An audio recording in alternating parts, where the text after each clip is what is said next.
Quiero que hagamos una lectura de esto rapidito. Y es antiguo esto, pero quiero que aprendamos a hacer lectura de este tipo de gráficos. ¿Ya? ¿Qué es lo que ven? Dice población, sexo, por sexo y estructura de la población según edades al 2010. Miren, desde el 70 proyectado al 2010 en América Latina. ¿Qué podemos ver? Rapidito, chequen y hagan una interpretación.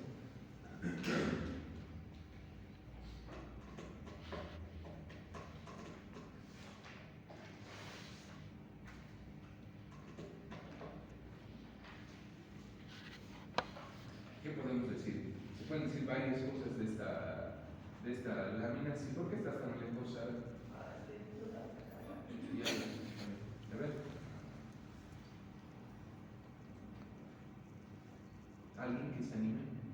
No os voy a calificar ahora, simplemente anímense a hacer una lectura.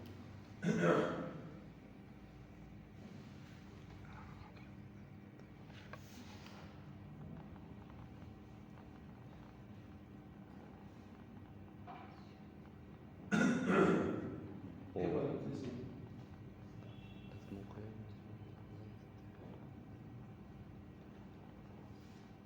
Ahí tienen sus viñetitas, lo que significa cada una de estas. Entonces, a ver.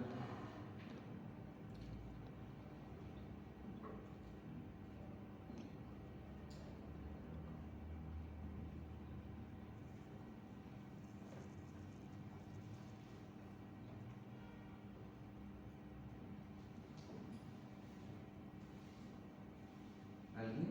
Sin miedo. Para que avancemos.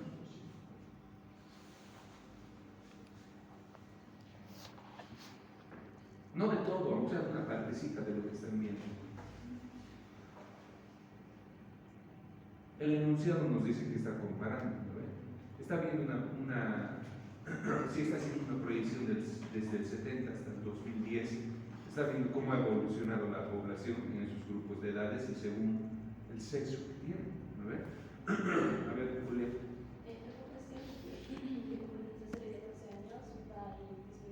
Exactamente.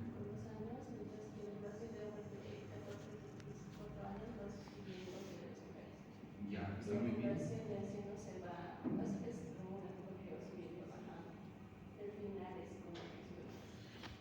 Sí.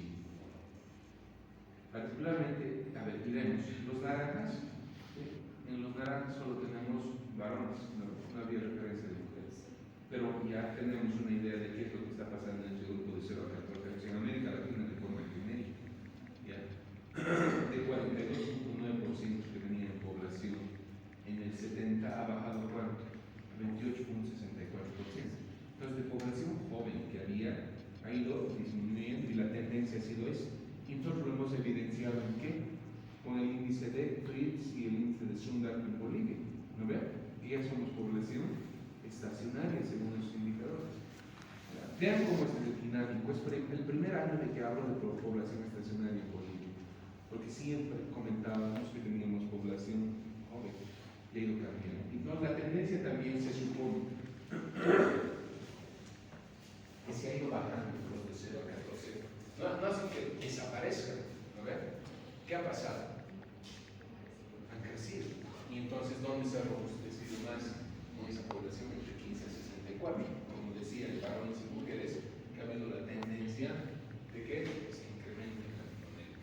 ¿Sí? En algunos países en Latinoamérica, como nosotros todavía estamos en estacionario, pero algunos, una gran parte, ya han pasado incluso de estacionaria a población vieja. Tener población vieja en Latinoamérica, sí, en algunos lugares. ¿Ya? ¿Por qué? Porque esos adultos que estaban entre jóvenes adultos que estaban entre 15 a 64 no se han muerto directamente, ¿no ven? Sino que ha pasado a la otra categoría, que es de población adulta mayor vieja. 3.84 no es tan evidente tampoco esto en cifras como las otras, porque nosotros nota, sí, en puntos porcentuales alto, pero ha habido de 3.84 a 7.12 ha crecido la cantidad de gente en quienes, en los mayores de 65. Da mucho que hablar esto respecto a qué es lo que está pasando en nuestros países, incluso la producción, el desarrollo económico que puedan tener. Es Es interesante, y eso ya se sale de lo que nosotros manejamos en el ámbito de salud. Pero es bueno que sepamos, porque no estamos alejados de los otros sectores, ¿no ven? Agro, desarrollo industrial, económico. Saben que los problemas que tenemos en el sector salud no son solo por una variable, ¿no ven? O sea, no podemos decir esto es atribuible a esto, no es, sino es multivariable.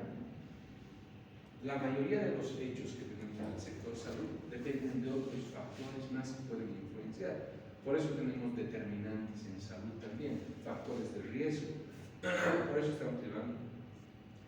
Porque por más que sepamos la causa, ¿sí?, de una patología en particular, ¿sí?, un virus, una bacteria, etc., hay factores que hacen que se vuelva más riesgoso que se puedan contagiar por esta enfermedad. O sea, no es solo la enfermedad como el virus, la bacteria, ¿sí?, lo que se llamaba antes la noxa, ¿no?, que hace que se produzca la enfermedad, sino educación, ¿sí?, ¿qué más? La pobreza, ¿qué más? El desarrollo de forma genérica, ¿sí?, influye bastante en fenómenos de enfermedad. Doctor, ¿podría decir la razón de la... Dime. Que por cada 100 mujeres de 15 a 64 años hay 99.8 hombres de 15 a 64 años. ¿Dónde aquí? Para 2010. Para 2010, ¿cómo has hecho eso? Con razón. Dividiendo la proporción de hombres sobre las mujeres multiplicado por 100. Pero has sacado un porcentaje. Sí. ¿Sí? Y vamos a ver que la razón se la obtiene con valor absoluto. Pero no está mal, tienes una aproximación, pero como proporción o como porcentaje. No se maneja mucho eso, ¿sí?, pero tienes una aproximación, porque tienes el valor del porcentaje de las mujeres respecto a los varones también, ¿sí? Pero no es una razón con valor absoluto, con cifra absoluta, sino con una proporción personal que te da una idea, sí te da una idea. Pero habitualmente, como van a decir, se construye de otra forma. Esta es la razón de masculinidad, lo que nos mostraba Alejandro hace rato. Y también nos mostraba quién me ha leído de las mujeres, que estaba por el orden de cuánto era de las mujeres. ¿Quién me ha leído de las mujeres? Me han dicho 80 por cada 100 varones. ¿De quién era? ¿El tuyo? ¿Era de hombres o de mujeres? De mujeres. O sea, 85 varones por cada 100. ¿Dónde era eso? En Letón. 85 varones por cada 100 mujeres. ¿Eso qué es? Es razón de... Porque si hay razón de masculinidad, puede haber razón de feminidad. Lógicamente que va a haber. Pero aprenderemos a construir. Esta es una de las medidas más simples de la estructura de la población según sexo. ¿Ya? Se define por el número de hombres por cada 1000 mujeres. En algunos casos se utiliza el factor de amplificación por 100, como nos ha hecho Lali, ¿sí? Y en otros se puede utilizar el factor de amplificación por 1000. ¿Ya? ¿De qué depende eso? De escuela. ¿Sí? ¿De qué se utiliza más? Se hace en búsqueda, en algunos casos van a poder ver en todo el caso el resultado expresado por 100 o si no expresado por 1000. ¿Ya? Y lo podemos convertir tranquilamente, se van a dar cuenta, es fácil. ¿Ya? ¿Cómo se hace esta relación? En el numerador que ponemos número de hombres en un determinado lugar para el cual estamos queriendo sacar esta razón. ¿Ya? Y para un determinado tiempo también es importante. ¿Ya? Y abajo que ponemos número de mujeres. Entonces, por eso es una razón. ¿Sí? No se encuentra el numerador incluido dentro del denominador. El denominador son categorías distintas. Hombres arriba, mujeres abajo. ¿Ya?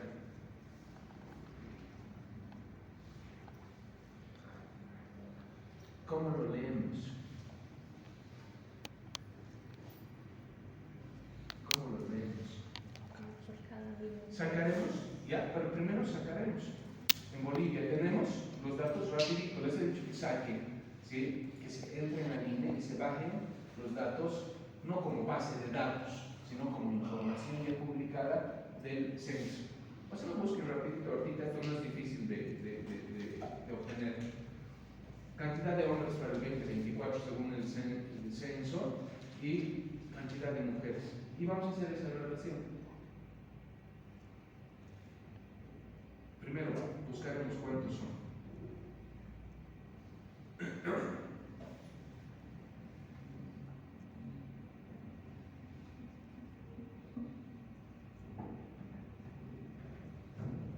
¿Ya está? ¿Alguien encontrado? Rapidito. ¿Cómo es? ¿Ya está? Ya, Juan, varones en el numerador. Recuerden que siempre el fenómeno de interés sobre el cual vamos a trabajar, índice de vejez, índice de envejecimiento, en este caso razón de masculinidad, el fenómeno de interés, ¿dónde va? ¿En el numerador o en el denominador? Siempre va ubicado en el numerador, para que no se pierdan en la construcción de sus indicadores demográficos. ¿Ya? ¿Cuánto es, Alejandro? De varones, 5.682.498. ¿Ya? Dividido entre cuántas mujeres? 5.600.000. 82.835. Impresionante. ¿Ya? Por 1000. Me sale 999.94. ¿Ya? Que dicho de otra forma, si lo redondearíamos, ¿cuánto sería? 1000. ¿Cómo interpretamos eso? Que por cada 1000 mujeres hay 1000 hombres. Por cada 1000 mujeres, si estamos siguiendo esta reglita que nos hemos aprendido el día de ayer, ¿cómo vamos en este orden? Aquí, aquí y aquí. Por cada 1000 mujeres en Bolivia tenemos 1000 hombres. Y si vamos al número así, con decimal, por cada 1000 mujeres tenemos 999.94 varones. Todo menos siempre somos. ¿Ya? ¿Entienden? ¿Está claro? ¿Lo ven o no? Pero, ¿por qué era interesado? ¿Cuál? Porque estaba por sí. No, no está mal, está bien. Lo único, les he dicho, que en el libro de texto que tenemos, ¿sí?, por afán de avance y comparativa, ¿sí?, se utiliza el factor de multiplicación por 1000. En el nuestro, ¿qué tendríamos que hacer? Simplemente le ponemos 100, ¿no ven? En vez de que sea por 1000, ¿cómo haríamos? 99.99. Por cada 100 mujeres en Bolivia tenemos 99.9 varones. Es exactamente lo mismo.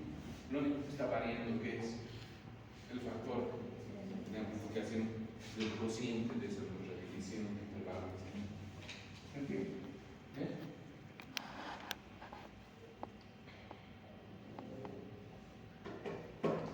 Me puede salir 1100. Bueno, entonces. Salud. Ay, qué tierno esto, ¿no? Bien. Vamos. Me sale 1100, ¿cómo interpreto? ¿Puede salir o no puede salir?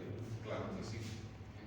Por cada 1000 mujeres en Bolivia tengo 1100 varones. Ahí me doy cuenta cuáles son más los hombres. Puede ser como en el caso que nos decía Ale, por cada 100 mujeres, no, ¿cómo era el tuyo? Por cada 100 varones tengo, al revés, por cada 100 mujeres tengo 85 varones. Expresado por 1000, ¿cuánto sería eso? Por cada 1000 mujeres tengo 850 varones. Lo único que le añado es el 0, nada más. ¿Se entiende? ¿Se capta, no? Ya, genial. Si tengo razón de masculinidad, también tengo razón de feminidad. Lo único que cambia es que el fenómeno de interés, ¿dónde va? En el numerador. Nada más, si se dan cuenta. En la razón de feminidad, en el numerador pongo número de mujeres. Y abajo, número de varones en el denominador, multiplicado por 1000. Entonces, ¿cuánto me da? Sacaremos otra vez como de Bolivia.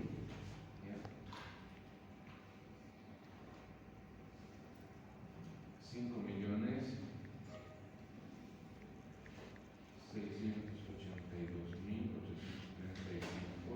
dividido entre 5.682.000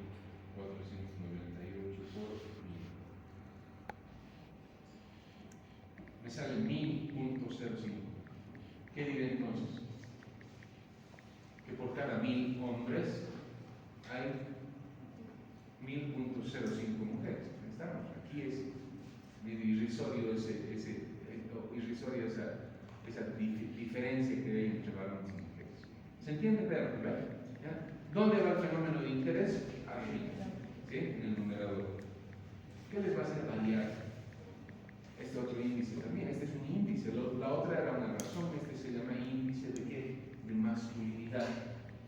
Número de hombres nacidos vivos en un determinado periodo respecto a ¿qué? Al número de mujeres nacidas vivas en el mismo periodo.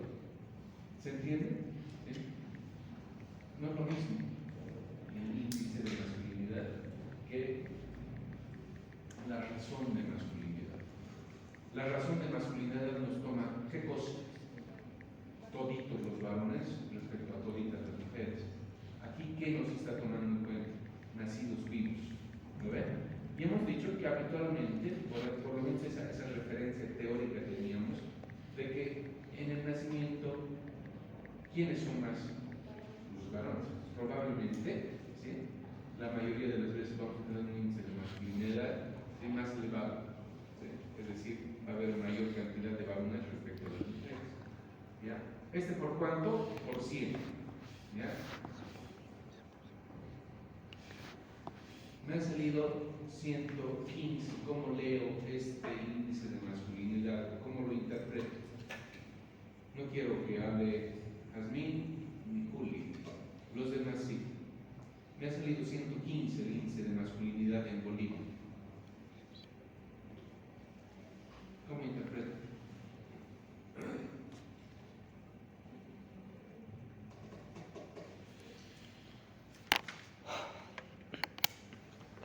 Ya pues, ¿cómo interpreto?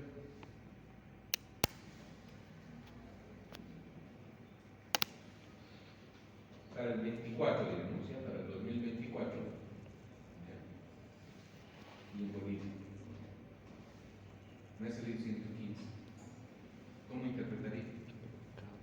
Por cada 100 mujeres nacidas vivas en el 2024 han nacido 105 hombres. 115. 115. Sí, muy bien, así decir. Aquí mencionamos sí o sí, no solo el sexo, sino que son nacidos vivos. Por cada 100 mujercitas nacidas vivas en Bolivia el 2024, teníamos 115 nacimientos de varones, ¿sí? Para esa gestión. ¿Se entiende? Entonces, ¿quién será más? Lógicamente los varones. ¿Se capta? ¿No ven? En nacimientos estoy hablando. Si tengo índice de masculinidad, ¿qué voy a tener también? Índice de feminidad. Lo único que cambia es la posición de los datos para obtener este indicador. ¿Ya? Me ha salido 95. ¿Quién me lo lee para Bolivia también? Ya no más, otra persona. Ni Julián ni. Me ha salido 95. Tendría que ir lógicamente por ahí nomás también, ¿no? No me podría salir tal vez 95. Voy a rectificar. ¿Sí? Me ha salido 85.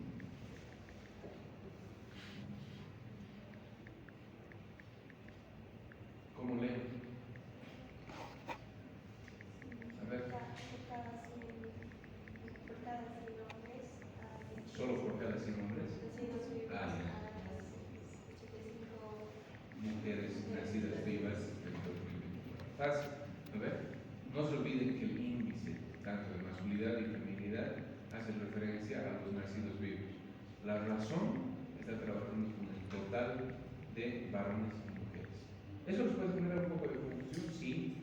Si no, así también el conocimiento. Por ahí sí repasen al último, sí les puede generar algo de confusión. Otra de las variables importantes para ver la estructura de una población, ya hemos hablado dentro de las que tenemos para explicar estructura poblacional, tal vez las más utilizadas y las más fuertes son esas dos primeras, edad y sexo, ¿sí? Que ya las hemos desglosado con sus correspondientes indicadores. Otra que me da pauta de la estructura de la población es el Estados Unidos. Estado civil. En nuestro país, ¿qué categorías respecto al Estado civil tenemos? Solteros, casados, en unión libre, lo que antes se llamaba concubinato, que ahora hace mucho tiempo ya, hace años se llama unión libre. Esto de separado no lo utilizamos mucho en la categorización que tenemos nosotros. Sí, en otros países sí que está como parte de la categoría, el estar separado. Nosotros en Estado civil no hay eso de separado, sino divorciado. ¿Me dejo entender? Legalmente, ¿sí? Divorciado. Separación de cuerpos, disolución del matrimonio en la parte de civil, en la parte civil. Y por último, viudas o viudos. ¿No? Tenemos cuántas categorías, 5. ¿Sí? Eso del separado lo dejamos más para otros países, en los cuales sí se puede incorporar esta categoría. En nuestro país trabajamos con ¿qué? Con soltero, casado, unión libre. ¿Qué más? Viudo y divorciado. ¿Ya? Esta estructura de la población según el Estado civil tiene una incidencia considerable o fuerte en la definición y composición por edades en la población. Pero claro que sí. ¿Repercute o no el Estado civil según las edades? ¿Sí o no? Pero claro que sí. ¿Quiénes esperan que estén casados? Los que tienen por lo menos mayoría de edad, 18 años, ¿no es cierto? Arriba. Aunque antes en nuestra ciudad hablábamos de esos matrimonios que podían estar arreglados según alguna familia, etcétera, o familias, ¿no? Repercute también esto del Estado civil en qué? En la posibilidad de tenencia de los hijos, ¿no ven? Habitualmente esperamos que se tengan hijos en personas casadas, pero no siempre es así. Eso ha cambiado, eso ha cambiado radicalmente y no lo está entendiendo así en nuestro país, porque éramos todavía cerrados, teníamos parientes que eran cerrados respecto a esto, ¿sí? Que sí o sí una persona tenía que tener sus hijos cuando estaba casada, no necesariamente tiene que pasar esto, ¿ya? Pero se hace evidente en culturas y lugares bien estereotipados con este tipo de pensamientos, de una realidad de cómo repercuten precisamente en la llegada de nuevos seres a la Tierra, ¿no ven? También tiene que ver esto del Estado civil con otro tipo de fenómenos de demografía, como por ejemplo las migraciones. ¿Sí? Habitualmente, ¿quiénes migran más respecto al Estado civil? Probablemente los solteros, pensaríamos, ¿no? Pero eso, como es dinámico, se ha visto en algún momento que los que estaban en relación, ya sea en unión libre o casados, por situaciones de solvencia de la familia, tenían que emigrar. O sea, eso no está escrito en piedra, y eso es lo interesante, ¿sí? Que lo que vemos como una realidad en un determinado momento del tiempo puede cambiar radicalmente, ¿ya? Lo que les comentaba respecto a los homosexuales y que se consideraba un factor de riesgo para el VIH en su momento, ¿no? Era una de las variables más importantes respecto a la infección por el virus del VIH, pero ha ido cambiando posteriormente porque se cuidaban los homosexuales, ¿sí? Ya no han sido categoría de riesgo, sino ¿quiénes? Los heterosexuales. Ser heterosexual era la categoría de riesgo. Ha pasado el tiempo, se han relajado los homosexuales, ¿sí? Y han vuelto a ser categoría de riesgo porque han bajado la guardia. Por eso decimos que en el sector salud todo es dinámico y puede evolucionar y puede cambiar, ¿sí? No de un día para otro, sino de meses, a veces nos toma años, a veces meses para que haya cambios visibles respecto a esas otras variables que consideramos que pueden influenciar o pueden ser riesgos o pueden ser protección.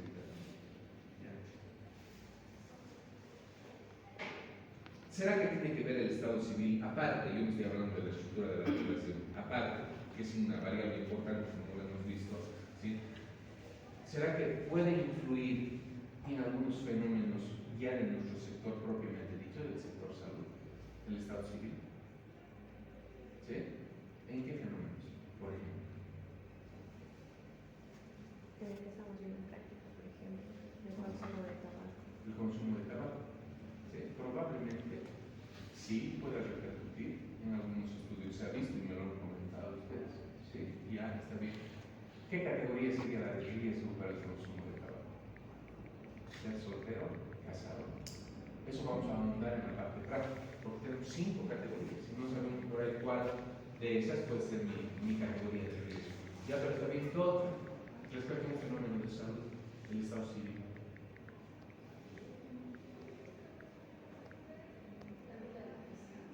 La depresión. ¿En quiénes? Viudas. Ya podría ser. ¿Qué otro? ¿Fuerte? Sí. ¿Cuál es la categoría de riesgo? Ya aquí también ha habido transformación. ¿Quiénes? Se pensaba que los solteros, ¿sí? En su momento. Y ha habido una transición a quiénes?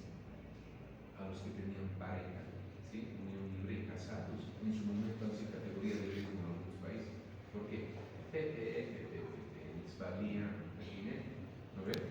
Hay transición. Entonces, el estado civil repercute no solo en la estructura de la población, como estamos viendo en los nacimientos, en las muertes, en las migraciones, sino también la utilizamos como una variable que pueda explicar o influir algunos fenómenos del sector salud.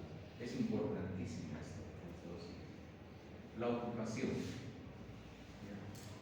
La ocupación es una clasificación de acuerdo a diferentes áreas de la producción económica que desempeñan las personas, ¿sí? En un determinado lugar o territorio.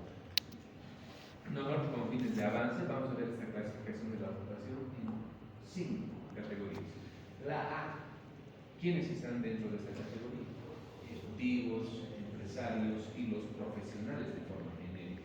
¿Ya? En la clase B, ¿quiénes? Profesionales técnicos y trabajadores de oficina. ¿Se ubica quién son la diferencia entre B y A? ¿Sí? ¿Se entiende o no? Ejecutivos, empresarios, se supone que todos estos son profesionales, ¿no? Por eso de forma genérica pongo ese designativo profesionales. En la clase B, profesionales técnicos, ¿quiénes son? Todos los que tienen ese título, ¿ya? Que no implica una licenciatura en sí, sino los técnicos. Tenemos técnicos superiores, técnicos medios, ¿no? En diferentes áreas, no solo las tecnológicas, ¿sí? En el área de salud, en imagenología, bueno, ahora ya están sacando su licenciatura, pero había técnicos superiores en la parte de imagenología, radiología, etc. ¿Me dejo entender? Ahí está en el B. Y trabajadores de oficina. ¿Quiénes son los trabajadores de oficina? No, lo que nosotros conocemos como administrativos, tal vez, ¿no? Que no necesariamente tienen una educación superior culminada con una licenciatura. ¿Me dejo entender? Clase C, trabajadores de servicios ya manuales y operadores de máquinas. ¿Ya? Vamos en esta categoría C. La clase D, clasificada como trabajadores no calificados en las anteriores, ¿no? Que entrarían dentro de esto. Y por último, la clase E, los agropecuarios, ¿sí? Que se dedican directamente al agro, a la tierra, al ganado. ¿Repercutirá en la parte de la estructura de la población? Claro que sí. ¿Ya? ¿Qué tiene que ver con qué? Con el desarrollo productivo, el desarrollo económico. ¿Ya? Tiene que ver muchísimo con la estructura de la población. ¿Ya? Incluso las actividades que van a desarrollarse en un determinado territorio. Pero fuera de la estructura, ¿ya? ¿Qué estamos convencidos que repercute la ocupación que tenemos? ¿Será que en el sector salud esta categorización de las personas por su ocupación será un fenómeno que está ligado a algún fenómeno, a otro problema de salud, a otro hecho de salud? Ejemplos, ¿cuáles?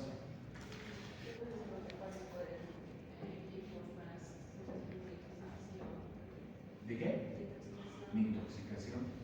Sí, podría ser, no está mal. ¿Pero qué más? A ver, ¿qué más? Vamos, está bien, está mal, pero ¿qué más? Tal vez el tema que era de género. ¿Qué era tu tema, Alejandro? Sí, del síndrome de Burnout. Ah, ya, el síndrome de Burnout, ¿a quiénes les dará más? ¿Quiénes serán las personas que están más expuestas? Probablemente los as, ¿no es cierto? Y tal vez los B también. ¿Ya? Todos de forma genérica estamos expuestos a qué? A las infectocontagiosis, pero por ahí un poco más, ¿quiénes? Los del agro, ¿sí? Los que tienen una relación directa con la naturaleza, ¿ya? Alguna enfermedad, un brote epidémico que tenga que ver con la salida de animales, ¿sí? La tierra. Y para los ejecutivos empresarios profesionales y los técnicos trabajadores de oficina, ¿qué enfermedades estarán más? Las crónicas no transmisibles, ¿no ven? ¿Como cuáles? Diabetes, ¿qué más? Hipertensión arterial, ¿sí? Obesidad, ¿sí? Problemas de qué tipo? Estaba bien lo que decían, de salud mental, depresión, ansiedad. ¿Se debe entender? Entonces, claro que sí, el estrés están ligadas también como categorías que van a estar o que van a influenciar o que repercuten o que se visualizan más en algunas patologías, ¿ya? Como las hemos identificado. Por características culturales también se puede hacer una estructuración de la población. Dentro de la cultura, ¿qué vamos a hablar? Se puede hablar hartísimo dentro de lo que es la cultura, pero nos vamos a enfocar a las etnias, ¿ya? La religión y la lengua, que tiene que ver cómo está conformada una población y explicar, ¿sí? Los procesos, no solo del sector salud, sino de la población, como nacimientos, migraciones, muertes, etc. Hablando de la etnia, ¿sí? ¿Cuántos grupos étnicos tenemos? 37.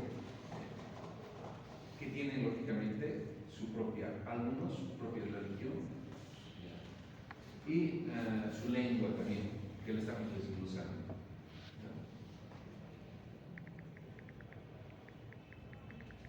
Esto es importante también comentarlo, simplemente que esté como comentario, porque hablamos de etnia y no de raza, precisamente porque algunos sociólogos y antropólogos han considerado, en base a estudios, no porque les dé la gana y simplemente haya sido algo de elaboración de tipo mental, que el término raza de por sí es discriminatorio. Entonces se habla de etnias en vez de raza, por eso. ¿Ya? En Bolivia tenemos varias etnias, ¿sí? ¿Cuál era el dilema de mucha gente? Tenemos etnias, varias, sí, hay, nos debemos sentir orgullosos de eso, pero no siempre vamos a entrar clasificados en alguna etnia en particular, ¿no ven? No, la mayoría de nosotros, ¿qué somos? Somos mestizos, ¿sí? No somos puros, ¿sí? De una etnia pura, o si quieren llamarlo raza sin ser peyorativo, ¿no ven? No, tampoco raza pura, ¿sí? De una etnia en particular, anglosajona, ¿sí? Europea, no, somos mezcla. Lo que molestaba a mucha gente era que ni siquiera clasificar en el Evangelio, eso hace años, no hace varios otros años, hace 12 años atrás, que querían que encasillarte en alguna etnia en particular de Bolivia. No, no somos mestizos nomás y ahí nos quedamos, tampoco voy a decir que soy de una